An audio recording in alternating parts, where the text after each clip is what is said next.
오늘 우리에게 주시는 하나님의 말씀은 신약성경 사도행전 1장 3절부터 8절까지의 말씀입니다. 그가 고난받으신 후에 또한 그들에게 확실한 많은 증거로 친히 살아계심을 나타내사 40일 동안 그들에게 보이시며 하나님 나라의 일을 말씀하시니라. 사도와 함께 모이사 그들에게 분부하여 이르시되 예루살렘을 떠나지 말고 내게서 들은 바 아버지께서 약속하신 것을 기다리라. 요한은 물로 세례를 베풀었으나 너희는 몇 날이 못되어 성령으로 세례를 받으리라 하셨느니라. 그들이 모였을 때 예수께 여쭈어 이르되 주께서 이스라엘 나라를 회복하심이 이때이니까 하니 이르시되 때와 시기는 아버지께서 자기의 권한에 두셨으니 너희가 알 바 아니요 오직 성령이 너희에게 임하시며 너희가 권능을 받고 예루살렘과 온 유대와 사마리아와 땅끝까지 이르러 내 증인이 되리라 하시니라. 아멘. 우리는 살아가면서 참 많은 말을 듣습니다. 그러나 그 모든 말이 다 우리를 살리는 것은 아닙니다. 어떤 말은 잠시 우리의 귀를 붙잡지만 어떤 말은 우리의 마음을 깨우고 우리의 삶의 방향을 바꿔놓습니다. 성경 말씀이 그렇습니다. 성경 말씀은 단순히 귀를 스쳐 지나가는 말씀이 아니라 우리의 마음을 깨우고 삶의 방향을 새롭게 세워주는 말씀입니다. 특히 오늘 본문은 부활하신 예수님께서 하늘로 올라가시기 전에 제자들에게 남기신 마지막 말씀입니다. 이 말씀은 교회가 무엇을 붙들어야 하는지, 그리고 예수를 믿는 사람들이 이 땅에서 어떻게 살아가야 하는지를 분명하게 보여줍니다. 예수님께서는 제자들에게 친히 살아계신 모습을 보이셨고 하나님 나라의 일을 말씀하셨으며 성령을 약속하셨습니다. 그리고 마침내 그들에게 주님의 증인으로 살아가야 할 사명을 맡기셨습니다. 그러므로 오늘 우리는 이 말씀 앞에서 우리 자신을 조용히 돌아보아야 합니다. 나는 과연 부활하신 주님을 믿는 그리스도인답게 살아가고 있는가? 그리고 나는 오늘 이 세상 속에서 참으로 주님의 증인으로 살아가고 있는가를 살펴보아야 합니다. 오늘은 이 말씀을 통하여 부활하신 주님을 믿는 성도에게 증인의 삶이란 무엇인지, 또 우리는 어떠한 모습으로 그 삶을 살아가야 하는지를 함께 나누고자 합니다. 첫째, 증인은 부활하신 주님을 향한 확신으로 살아가야 합니다. 예수님께서는 죽은 자 가운데서 부활하신 후 40일 동안 제자들에게 친히 당신의 살아계심을 보여주셨습니다. 제자들과 함께 말씀을 나누셨고 식사도 하셨으며 당신의 몸을 만져보게 하셨습니다. 또한 하나님 나라의 일을 설명해 주셨습니다. 그리고 성경은 부활하신 예수님께서 하늘로 올라가시기 전에 제자들에게 하신 말씀을 이렇게 전해줍니다. 오늘 본문 4절, 5절 말씀입니다. 사도와 함께 모이사 그들에게 분부하여 이르시되 예루살렘을 떠나지 말고 내게서 들은 바 아버지께서 약속하신 것을 기다리라. 요한은 물로 세례를 베풀었으나 너희는 몇 날이 못되어 성령으로 세례를 받으리라 하셨느니라. 예수님께서는 제자들에게 예루살렘을 떠나지 말고 아버지께서 약속하신 성령을 기다리라고 말씀하셨습니다. 왜냐하면 하나님 나라의 일은 사람의 열심이나 의지로 감당할 수 없고 오직 성령의 능력으로만 감당할 수 있기 때문입니다. 그래서 신약 성경에는 성령이란 말이 자주 등장하고 특별히 사도행전은 성령의 역사로 가득한 책이라고 할 수 있습니다. 교회의 시작도 성령으로 말미암았고 복음의 확장도 성령으로 이루어졌으며 믿는 사람들의 삶 역시 성령의 역사 안에서 세워져 왔기 때문입니다. 그런데 우리가 먼저 놓치지 말아야 할 것이 있습니다. 제자들이 성령을 기다리기 전에 먼저 경험한 것이 무엇입니까? 바로 부활하신 예수님을 만난 것입니다. 오늘 본문 3절 말씀입니다. 그가 고난받으신 후에 또한 그들에게 확실한 많은 증거로 친히 살아계심을 나타내사 40일 동안 그들에게 보이시며 하나님 나라의 일을 말씀하시니라. 아멘. 이처럼 제자들은 부활하신 주님을 분명히 보았고 들었고 경험했습니다. 그러므로 증인의 삶은 막연한 종교적인 열심이나 분위기에서 시작되는 것이 아닙니다. 살아계신 주님에 대한 확신에서 시작되는 것입니다. 증인은 자기가 알지 못하는 것을 말하는 사람이 아닙니다. 자기가 보고 들은 것을 증언하는 사람들입니다. 그렇기 때문에 제자들이 훗날 목숨을 걸고 복음을 전할 수 있었던 것입니다. 그들은 단지 예수님의 가르침만 들은 사람들이 아니었습니다. 그들은 부활하신 주님을 실제로 만난 사람들이었습니다. 그 만남이 그들의 인생을 바꾸었고 그 확신이 그들을 증인의 자리로 세웠습니다. 오늘 우리도 마찬가지입니다. 우리가 예수를 믿는다라는 것은 단지 교회에 다니는 것을 의미하지 않습니다. 예수님을 믿는다는 것은 부활하신 주님께서 지금도 살아계시며 오늘도 우리의 삶의 주인이 되신다는 그 사실을 믿는 것입니다.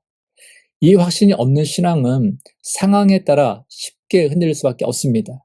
그러나 살아계신 주님을 향한 확신이 있는 사람은 흔들리는 세상 속에서도 믿음의 자리를 지킬 수 있습니다. 그러므로 증인은 부활하신 주님을 향한 확신으로 살아가야 합니다. 눈에 보이는 현실보다, 내 감정보다, 내 형편보다 살아계신 주님을 더 분명하게 붙들고 살아가야 합니다. 사랑하는 여러분, 이것은 주일 예배당 안에서만 붙드는 확신이 아닙니다. 월요일의 삶 안에서도 붙들어야 하는 확신입니다. 일이 잘 풀리지 않을 때에도, 가정에 염려가 찾아올 때에도, 몸이 약해지고 마음이 지칠 때에도, 사람의 말 때문에 흔들릴 때에도 우리는 주님은 살아계신다는 그 사실을 다시 붙들어야 합니다. 내 눈에는 길이 보이지 않아도 주님은 살아계시고, 내 마음이 무너지는 것 같아도 주님은 살아계시며, 내 형편이 답답해 보여도 주님은 여전히 내 삶을 붙들고 계십니다. 그러므로 성도는 날마다 말씀 앞에서 이 확신을 새롭게 해야 합니다. 아침에 하루를 시작하면서 중요한 결정을 앞두고서도 두려움이 밀려오는 그 순간에도 먼저 자기 생각과 감정부터 따라가지 말고 살아계신 주님을 바라보아야 합니다. 불안한 소식을 들을 때마다 기도로 주님께 나아가고 염려가 커질수록 말씀으로 마음을 붙들며 사람의 인정이 아니라 주님의 뜻을 더 중요하게 여겨야 합니다. 그럴 때 우리는 이 세상 속에 흔들리는 사람이 아니라 세상 속에 휩쓸리는 사람이 아니라 살아계신 주님을 믿는 증인으로 서게 될 것입니다. 둘째, 증인은 때와 시기보다 하나님께서 맡기신 오늘에 충성하며 살아가야 합니다. 오늘 본문 6절 말씀입니다. 그들이 모였을 때 예수께 여쭈어 이르되 주께서 이스라엘 나라를 회복하심이 이때이니까 하니, 약속하신 것을 기다리라는 그 말씀을 듣고 제자들이 모였습니다. 그런데 그들이 예수님께 던진 질문은 매우 뜻밖의 질문이었습니다. 주께서 이스라엘 나라를 회복하심이 이때이니까 라는 질문입니다. 여기서 우리가 주목해야 할 단어가 바로 회복입니다. 우리가 흔히 생각하는 회복은 치유나 위로 혹은 개인적인 회복을 떠올리기 쉽습니다. 그러나 제자들이 말하는 회복은 그런 차원의 회복이 아니었습니다. 그들이 말하는 회복은 이스라엘 나라의 회복, 곧 민족적이고 정치적인 회복이었습니다. 그렇다면 왜 제자들은 이런 질문을 했을까요? 이 질문은 제자들의 관심이 여전히 하나님 나라의 본질보다는 현실적인 문제에 더 기울어 있었음을 보여줍니다. 그들의 조국 이스라엘은 로마의 지배 아래 있었습니다. 나라를 잃었기 때문에 나라의 회복을 꿈꾸었고, 가난했기에 풍요를 원했으며, 억눌린 삶 속에서 자유를 갈망했습니다. 다윗 시대의 영광을 다시 회복하기를 바랐습니다. 그들의 상황을 생각하면 이러한 기대는 충분히 이해할 수 있는 자연스러운 소망이었습니다. 그러나 예수님께서는 제자들의 질문에 이렇게 대답하십니다. 오늘 보면 7절 말씀입니다. 이르시되 때와 시기는 아버지께서 자기의 권한에 두셨으니 너희가 알 바 아니요. 여기서 너희가 알 바 아니요 라는 말씀은 단순히 그건 몰라도 된다라는 의미가 아닙니다. 핵심은 이것입니다. 때와 시기는 너희의 영역이 아니라는 것입니다. 그것은 하나님 아버지의 권한에 속한 일입니다. 그렇다면 우리가 붙들어야 할 것은 무엇입니까? 예수님께서는 때와 시기가 아니라 지금 주어진 삶에 집중하라고 말씀하시는 것입니다. 그런데 역사적으로 보면 많은 잘못된 가르침들이 바로 이 때와 시기에 집착해 왔습니다. 대표적인 예가 시한부 종말론입니다. 특정한 날짜와 시간을 정해놓고 주님의 재림을 예언하는 것입니다. 실제로 한국에서는 1992년 10월 28일에 예수님의 재림을 주장해왔던 다미 선교 사건이 있었습니다. 많은 사람들이 그 말을 믿고 모였지만 결국 아무 일도 일어나지 않았습니다. 그런데 이와 같은 시도는 계속해서 역사 속에서 반복되어 왔습니다. 그 이유가 무엇입니까? 사람들의 마음 속에는 힘들고 버거운 오늘 삶으로부터 벗어나고 싶어하는 마음이 있기 때문입니다. 시한부 종말론은 바로 그 연약한 마음을 파고듭니다. 오늘을 믿음으로 견디고 살아내도록 돕는 것이 아니라 오히려 오늘의 책임과 현실로부터 도피하고 싶어하는 마음을 자극하는 것입니다. 사람이 모든 것이 이제 다 끝난다라는 그 말을 믿게 되면 어떻게 됐습니까? 오늘의 책임을 내려놓게 되고 지금 해야 할 일을 포기하게 됩니다. 삶의 질서는 무너지고 현재의 삶은 점점 소홀히 여겨지게 됩니다. 이 점을 생각나게 하는 한 영화가 있습니다. 소행성과의 충돌로 21일 뒤 지구가 멸망한다는 설정의 영화 세상의 끝까지 21일이라는 영화입니다. 이 영화 속 사람들은 종말에 가까웠다라는 소식을 들은 뒤 이전과는 전혀 다른 삶을 살아갑니다. 일을 그만두고 방탕한 삶에 빠지고 사회는 혼란과 무질서 속으로 흔들리게 됩니다. 그런데 그 가운데서도 눈에 잘 띄지 않지만 오히려 중요하게 보이는 사람들이 있습니다. 종말을 앞두고도 자기를 계속하는 가정부, 여전히 질서를 지키는 교통경찰, 그리고 끝까지 뉴스를 전하는 앵커입니다. 겉으로 보기에는 이들의 모습이 답답하고 어리석어 보일 수 있습니다. 그러나 그들이야말로 마지막 순간까지 자기의 삶의 자리를 버리지 않고 끝까지 자신의 삶을 살아낸 사람들입니다. 아직 오지 않은 미래 때문에 오늘을 포기하는 사람은 결코 바른 삶을 살아갈 수 없습니다. 하나님께서는 우리에게 미래를 예측하는 삶이 아니라 오늘에 충성하는 삶을 요구하십니다. 오늘이라는 그 자리에 충성하는 사람이 내일이라는 열매를 맺게 되는 것입니다. 그러므로 증인은 때와 시기보다 하나님께서 맡기신 오늘에 충성하며 살아가야 합니다. 하나님께서 맡기신 오늘의 자리에서 오늘의 삶에 성실하게 반응하며 살아가야 합니다. 사랑하는 여러분, 이것은 매우 실제적인 문제입니다. 우리는 종종 언제쯤 좋아질까? 언제쯤 문제가 해결될까? 언제쯤 형편이 나아질까를 생각하며 살아갑니다. 그런데 그렇게 때와 시기에 마음을 빼앗기기 시작하면 정작 하나님께서 우리에게 맡기신 오늘의 삶을 놓치게 됩니다. 성도는 미래를 계산하는 사람이 아니라 오늘을 살아내는 사람이어야 합니다. 가정에서는 오늘 맡겨진 역할에 충성해야 합니다. 배우자로서, 부모로서, 자녀로서 주어진 자리에서 책임을 다해야 합니다. 일터에서는 결과보다 먼저 성실함으로 살아가야 합니다. 작은 일이라도 하나님 앞에서 하는 것처럼 정직하게 감당해야 합니다. 교회에서는 눈에 보이는 일뿐만 아니라 보이지 않는 섬김까지 기쁨으로 감당해야 합니다. 또한 오늘 하루를 살아가면서 불평과 원망의 말을 쏟아내기보다 감사의 말을 선택해야 합니다. 사람들을 대할 때에도 계산과 판단보다 사랑과 인내로 반응해야 합니다. 결정을 내려야 할 때에도 조급함이 아니라 하나님을 의지하는 마음으로 선택해야 합니다. 사랑하는 여러분, 내일을 바꾸고 싶다면 오늘을 붙드십시오. 하나님께서 우리에게 맡기신 것은 아직 오지 않은 미래가 아니라 오늘입니다. 그러므로 오늘 주어진 자리에서 오늘 맡겨진 사람들과의 관계 속에서 오늘 해야 할 일을 충성되게 감당하는 것, 그것이 바로 증인의 삶입니다. 셋째, 증인은 성령의 권능으로 사랑을 실천하며 살아가야 합니다. 이제 예수님께서는 주님을 믿는 사람으로서 오늘 살아가는 우리에게 무엇에 가장 깊은 관심을 두어야 하는지를 분명하게 말씀하십니다. 오늘 본문 8절 말씀입니다. 오직 성령이 너에게 임하시며 너희가 권능을 받고 예루살렘과 온 유대와 사마리아와 땅까지 이르러 내 증인이 되리라 하시니라. 아멘. 이 말씀은 예수님께서 교회에 주신 사명이자 사도행전 전체를 여는 핵심 말씀이라고 할 수 있습니다. 예수님께서는 주님을 믿는 사람들이 이 땅에서 가장 중요하게 붙들어야 할 삶이 무엇인지를 분명하게 말씀하셨습니다. 그것은 바로 주님의 증인으로 살아가는 삶입니다. 흔히 우리는 주님의 증인이라고 하면 전도지를 나눠주거나 예수 믿으세요, 교회에 나오세요 라고 말하는 것을 먼저 떠오릅니다. 물론 그것도 증인의 한 모습일 수 있습니다. 그러나 예수께서 말씀하신 증인의 삶은 거기서 멈추지 않습니다. 주님의 증인은 단지 입으로만 복음을 전하는 삶이 아니라 오늘이라는 그 일상 속에서 그리스도의 사람답게 살아가는 사람입니다. 삶으로 복음을 드러내는 삶이 바로 주님의 증인입니다. 그러므로 아무리 입으로 복음을 전한다 해도 실제 삶 속에서 주님을 믿는 사람들의 모습이 없다면 그는 참된 증인이라고 할 수 없습니다. 말은 복음을 전하는데 삶은 복음과 반대로 살아간다면 그 삶을 보고 예수님을 알고 싶어하는 사람은 많지 않을 것입니다. 그래서 예수님께서는 다음과 같이 말씀하셨습니다. 마태복음 5장 16절 말씀입니다. 이같이 너희 빛이 사람 앞에 비치게 하여 그들로 너희 착한 행실을 보고 하늘에 계신 너희 아버지께 영광을 돌리게 하라. 아멘. 하나님께서는 중심을 보시지만 사람은 겉으로 드러나는 삶을 봅니다.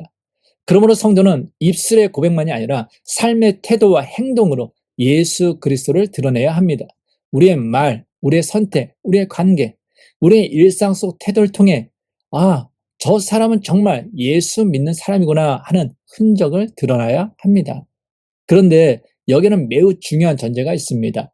오늘 보면 8절 말씀 다시 읽겠습니다. 오직 성령이 너에게 임하시면 너희가 권능을 받고 예루살렘과 온 유대와 사마리아 땅 끝까지로 내 증인이 되리라 하시니라. 아멘. 예수님께서는 성령이 임하면 권능을 받고 주님의 증인이 되리라고 말씀하셨습니다. 다시 말하면 증인의 삶은 자기 의지나 성품만으로 되는 것이 아니라 성령의 능력으로 가능하다라는 것입니다. 사람의 힘만으로는 끝까지 사랑할 수 없고 자기 자신을 부인할 수도 없으며 상처를 받으면서도 다시 사랑하는 삶을 살 수도 없습니다. 그래서 주님의 증인에게는 반드시 성령의 권능이 필요합니다. 그렇다면 성령 안에서 받는 권능은 무엇입니까? 권능으로 번역된 헬라어는 디나미스로 능력이라는 뜻입니다. 그래서 많은 사람들은 이 능력을 병을 고치고 귀신을 쫓아내고 놀라운 기적을 행하는 외적인 능력으로만 생각하곤 합니다. 물론 하나님께서는 필요하실 때 그런 일도 행하실 수 있습니다. 그러나 성경이 말하는 권능은 거기서 끝나지 않습니다. 만일 주님의 증인이 된다는 것이 오직 눈에 보이는 기적과 신비한 현상에 달려 있다면 사람들은 점점 더 자극적인 것만 찾게 될 것입니다. 그리고 원하는 것을 얻지 못하면 쉽게 실망하고 떠나게 될 것입니다. 실제로 예수님께서도 오병이어의 기적을 경험한 무리들이 자신을 찾는 이유를 가리켜 떡을 먹고 배부른 까닭이라고 말씀하셨습니다. 그런데 예수님을 찾고 믿고 따르는 이유가 기적 자체가 목적이 되면 사람은 결국 주님보다 자기 욕구를 더 사랑하게 됩니다. 그러므로 주님의 증인이 되기 위해 성령 안에서 받아야 할 권능은 단지 눈에 보이는 외적인 능력이 아닙니다. 성경은 더 본질적인 능력을 가리킵니다. 그것은 바로 사랑입니다. 고린도전서 13장 1절부터 3절 말씀입니다. 내가 사람의 방언과 천사의 말을 할지라도 사랑이 없으면 소리나는 구리와 울리는 꽹과리가 되고 내가 예언하는 능력이 있어 모든 비밀과 모든 지식을 알고 또 산을 옮길 만한 모든 믿음이 있을지라도 사랑이 없으면 내가 아무것도 아니요 내가 내게 있는 모든 것으로 구제하고 또 내 몸을 불사르게 내줄지라도 사랑이 없으면 내게 아무 유익이 없느니라. 아멘. 사도 바울은 매우 분명하게 말합니다. 아무리 놀라운 말을 하고 큰 지식을 가지고 강한 믿음을 가졌다 해도 사랑이 없으면 아무것도 아니라는 것입니다. 심지어 구제하고 헌신하고 희생하는 일까지 한다 해도 그 중심에 사랑이 없다면 아무 유익이 없다라고 말합니다. 무엇을 뜻합니까? 주님의 증인이 되기 위해 성령 안에서 받아야 할 가장 본질적인 권능은 사랑이라는 것입니다. 사랑이 없는 능력은 사람을 살리기보다 오히려 자기 자신을 드러내는 도구가 되기 쉽습니다. 그러나 성령께서 주시는 사랑은 사람을 품게 하고 기다리게 하며 끝까지 감당하게 합니다. 바로 그 사랑이 우리를 주님의 증인으로 세우는 가장 강력한 권능입니다. 사도행전 7장을 보면 스데반이 돌에 맞아 순교하는 장면이 나옵니다. 그는 억울하게 죽임을 당하는 그 순간에도 자신을 향해 돌을 던지는 사람들을 저주하지 않았습니다. 오히려 주여 이 죄를 그들에게 돌리지 마옵소서라고 기도했습니다. 사람의 본성으로는 도저히 나올 수 없는 사랑입니다. 이것은 성령님께서 주시는 권능으로 나타난 사랑입니다. 그리고 바로 그 자리에서 사울이라는 한 사람이 그 모습을 보았습니다. 훗날 그는 바울이 되어 복음의 증인이 되었습니다. 한 사람의 성령 충만한 사랑의 삶이 또 다른 증인을 일으키는 통로가 된 것입니다. 기독교의 중심에는 십자가가 있습니다. 그리고 십자가의 중심에는 하나님의 사랑이 있습니다. 하나님께서는 죄인을 살리시기 위해 독생자 예수 그리스도를 내어주셨습니다. 교회는 바로 이 사랑 위에 세워졌습니다. 그리고 수많은 성도들이 그 사랑을 붙들고 주님의 증인으로 살아왔습니다. 그러므로 우리가 무엇보다 먼저 하나님께 구해야 할 권능은 사랑입니다. 더 말 잘하는 능력보다, 더 크게 드러나는 능력보다, 더 많은 일을 해내는 능력보다 먼저 사랑할 수 있는 능력을 구해야 합니다. 그런데 성령의 권능으로 사랑을 실천한다는 것은 꼭 거창하고 특별한 일만을 뜻하지 않습니다. 오히려 하나님께서 오늘 우리에게 맡기신 그 일상의 자리에서 사랑하며 살아가는 것을 뜻합니다. 가정에서, 일터에서, 교회에서 우리가 만나는 사람들을 향해 주님의 마음으로 반응하며 살아가는 것이 바로 사랑의 실천입니다. 먼저 가정에서 사랑을 실천해야 합니다. 가장 가까운 사람에게 짜증과 상처를 쏟아내는 것이 아니라 가족에게 먼저 따뜻한 말 한마디를 건네야 합니다. 배우자의 수고를 당연하게 여기지 말고 감사해야 하며 자녀를 다그치기보다 품고 기도해야 합니다. 부모를 대할 때에도 형식적인 의무를 넘어 사랑과 공경으로 섬겨야 합니다. 일터에서도 사랑을 실천해야 합니다. 경쟁과 성과만 따지는 이 세상 속에서 정직함을 잃지 않고 함께 일하는 사람을 수단처럼 대하지 않으며 불편한 사람에게도 존중을 잃지 않는 것이 사랑입니다. 누군가의 실수를 조롱하기보다 덮어주고 약한 사람을 밀어내기보다 붙들어주는 것이 성령께서 기뻐하시는 삶입니다. 교회 안에서도 사랑을 실천해야 합니다. 나와 잘 맞는 사람만 가까이 하는 것이 아니라 외로운 사람을 먼저 돌아보고 새로운 사람을 따뜻하게 맞이해주며 상처 입은 성도를 함부로 판단하지 않고 품어주어야 합니다. 섬김이 힘들고 지칠 때에도 왜 나만 하나라고 원망하기보다는 주님께서 나를 먼저 사랑하셨음을 기억하며 다시 사랑의 자리로 나아가야 합니다. 이처럼 가정과 일터, 교회 등 같은 일상의 삶 가운데 사랑을 실천할 때 그 사랑은 예루살렘과 온 유대와 사마리아 땅끝까지 이르러 내 증인이 되리라는 예수님의 말씀처럼 온 땅에 전해지게 될 것입니다. 사랑하는 여러분, 참된 증인은 말로만 되는 것이 아닙니다. 입술의 고백이 삶의 사랑으로 이어질 때 비로소 증인이 됩니다. 부활하신 주님을 향한 확신이 있고 하나님께서 맡기신 오늘의 충성함, 성령의 권능으로 사랑을 실천할 때 우리의 삶은 세상 속에서 예수 그리스도를 드러내는 통로가 됩니다. 그러므로 살아계신 주님을 굳게 붙드시기 바랍니다. 하나님께서 맡기신 오늘에 충성하시기 바랍니다. 성령님의 도우심 가운데 사랑으로 살아가시기 바랍니다. 그리하여 말로만이 아니라 삶으로, 입술로만이 아니라 행실로, 교회 안에서만 아니라 삶의 모든 자리에서 주님의 참된 증인으로 살아가는 저와 여러분이 되기를 주님의 이름으로 축원합니다. 하나님 아버지, 오늘도 말씀으로 저희를 깨워주시니 감사합니다. 부활하신 주님께서 제자들에게 친히 살아계심을 보여주셨던 것처럼 오늘 우리에게도 살아계신 예수 그리스도를 더욱 분명히 바라보는 믿음을 허락하여 주옵소서. 하나님 아버지, 저희는 자주 때와 시기를 알고 싶어하고 미래를 붙들려 하면서도 정작 하나님께서 맡기신 오늘에는 충성하지 못할 때가 많습니다. 주님, 저희를 불쌍히 여겨 주옵소서. 저희로 하여금 오늘의 교회와 가정과 삶의 자리에서 믿음으로 충성하며 살아가게 하여 주옵소서. 성령 하나님, 저희의 힘과 열심만으로는 주님의 증인 될 수 없음을 고백합니다. 저희에게 성령의 권능을 부어주시고 무엇보다 사랑의 마음을 허락하여 주옵소서.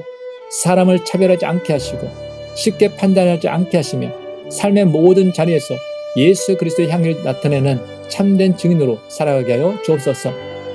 이제는 죽음을 이기시고 부활하셔서 지금도 살아계신 우리 주 예수 그리스도의 은혜와 우리에게 오늘의 삶을 맡기시고 끝까지 사랑하시는 하나님 아버지의 사랑하심과 우리로 하여금 주님의 증인으로 살아가게 하시는 성령님의 교통하심과 역사하심이 부활하신 주님을 향한 확신으로 살아가며 하나님께서 맡기신 오늘에 충성하고 성령의 권능으로 사랑을 실천하여 소망하는 모든 하나님의 사람들과 그 가정과 자녀들과 일터에 지금부터 영원토록 함께 하시기를 간절히 축원하옵나이다. 아멘.